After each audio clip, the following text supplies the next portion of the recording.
Very good evening, children. Today, I am going to narrate to you an interesting story. It might seem fiction, but actually, there's a lot of history. And not just history, that is the way a human behaves. Treasure Island, as you have heard, if you have heard of this name, is a very interesting novel written by Robert Louis Stevenson, an Irish author. So, what is Robert Louis Stevenson trying to tell in this novel of Treasure Island? Basically, there is a group. So the group want to investigate about the hidden treasure in an island. They all take a ship and they go to that island. But unfortunately, they reach the island only to know that their own members have become traitors, and for the sake of gold, they are even ready to kill the team organizers. So that is the wonderful picture being depicted here. It is an adventure and a historical novel by the Scottish author Robert Louis Stevenson. It was published as a book in 1883 and tells a story of buccaneers and buried gold set in the 18th century. It is considered as a coming of age story and is noted for its atmosphere, characters, and action. The novel was originally serialized from 1881 to 1882 in the children's magazine Young Folks under the title Treasure Island of the Mutiny of the Hispaniola, credited to the pseudonym Captain George North. So this was the background in which this Treasure Island was published. It was like a small children's storybook, but hardly did they know that this would become a all-time famous novel. So now let us learn what is the plot summary or what this story is depicting.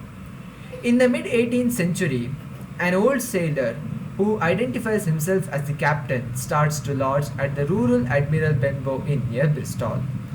So there is an inn called Admiral Benbow, and there is a inn there. He tells the innkeeper's son Jim Hawkins to keep a lookout for a one-legged seafaring man.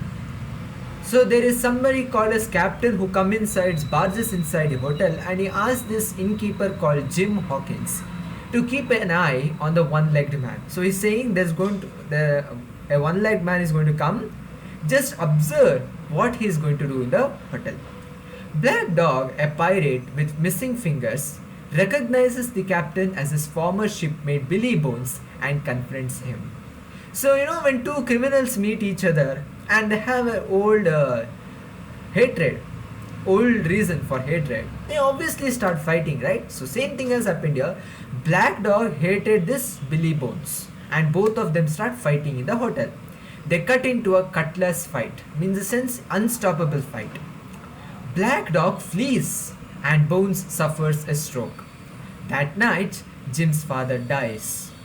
Days later, Pew, a blind beggar, visits the inn, delivering a summons to Bones called the Black Spot. Shortly thereafter, Bones suffers another stroke and dies. So in this gruesome fight, Bones loses his life, and Jim Hawkins' father also dies after a few days.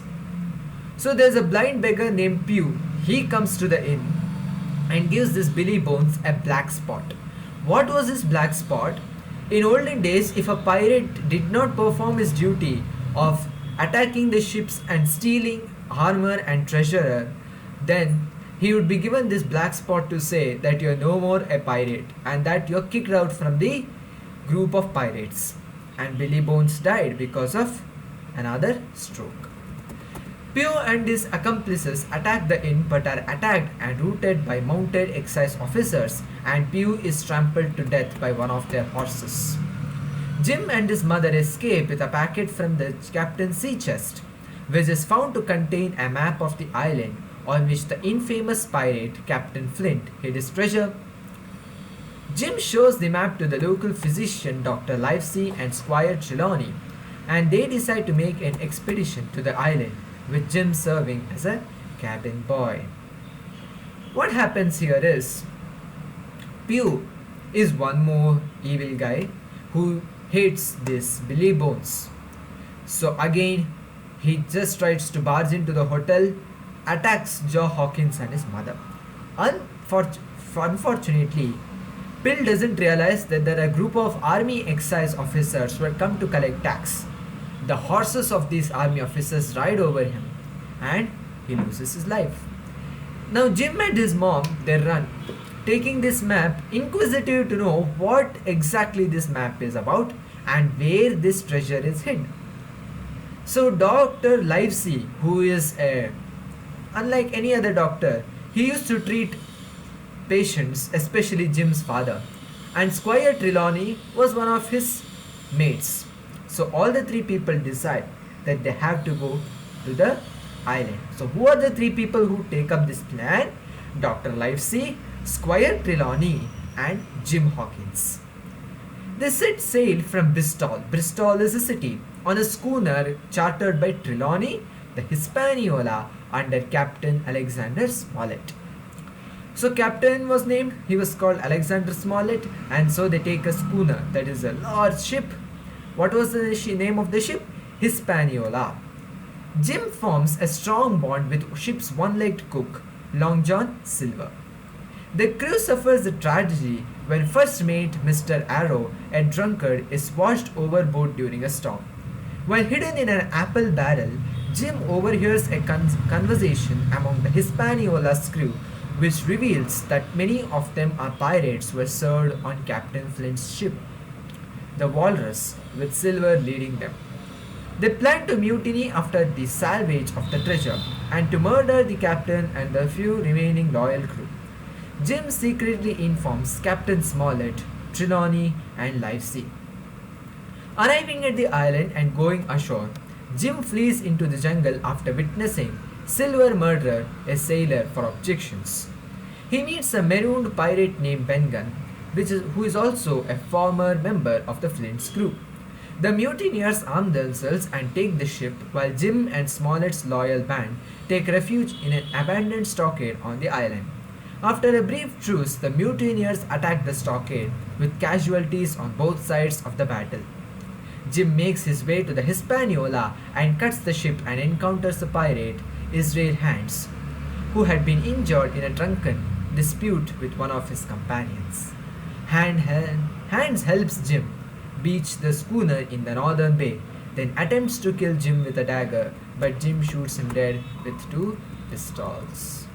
What happens here is Squire Trelawney and Dr. Livesey fail to understand that Long John Silver is himself a big traitor. He pretended to be a helper to these people because he wanted the treasury. Who hid this treasury? This treasury was hid by Captain Flint, who was a captain, a pirate captain long back. And when Long John Silver was a young person and worked under this Captain Flint, he had seen this Captain Flint take a group of servants, hide the gold treasure. Later, he was very scared that these servants might reveal the identity of the treasure. So he killed all the servants and he came back to the ship. So Long John Silver had remembered that for a long time that this treasure was hidden in that island. He wanted to recover the treasure, but he can't go alone because it is over a vast sea. How will he go alone? So he wanted some people, and he made use of these 3 people. But later they came to know when Long John Silver was talking with one of his companions about the plan to murder Captain Smollett, Dr. Livesey and Trelawney and recover all the treasure. But Jim was a very smart guy. He clearly told to these 3 people the secret message that Long John Silver had planned to kill them. So they made very much sure that the moment they reached the island, Long John Silver would not be able to target them at all. In spite of all this, even after building a stockade is a small temporary hut, especially put when you have to go for campaigns on forests and hilly areas. A big war happens there. You know, these goon wars happen, right? Similarly, the war happened. The bullets were thrown on both the sides. People lost their lives. Jim somehow tried to recover the Hispaniola ship, but he was targeted, but somehow he was able to escape that gunshot. In the next video, we will see how this Jim, Squire Trelawney and Dr. Livesey managed to recover the treasure and end Long John Silver's treachery. Thank you.